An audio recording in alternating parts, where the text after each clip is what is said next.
একটা special chicken recipe তৈরি করব। চিকেনের সাথে নিয়েছি রসুন, পেঁয়াজ আর আদা বাটা।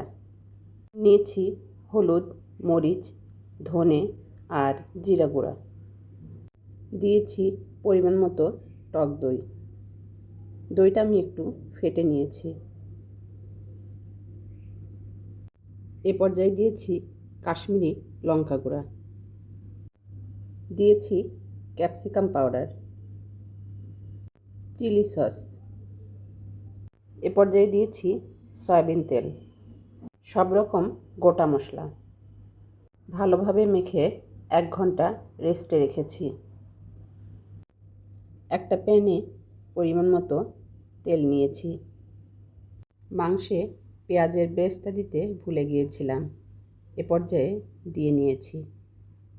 তেলে একটু বেশি পরিমাণে পেঁয়াজের কুচি দিয়ে ভালোভাবে ভেজে নিয়েছি।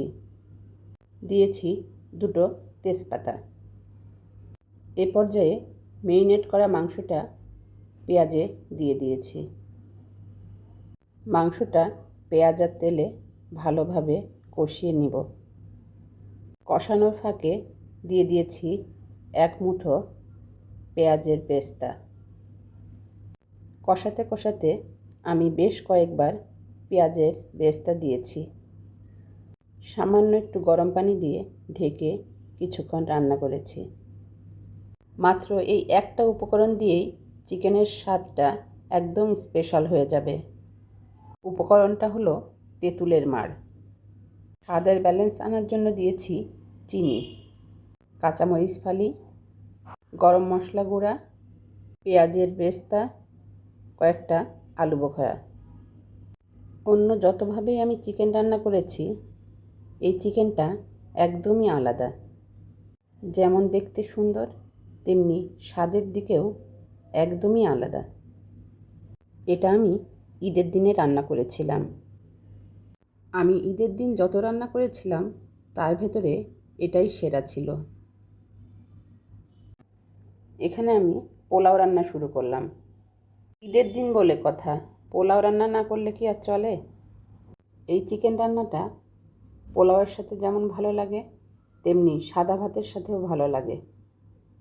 যেহেতু ঈদের দিন ছিল, এজন্য আমি পোলাও রান্না করলাম।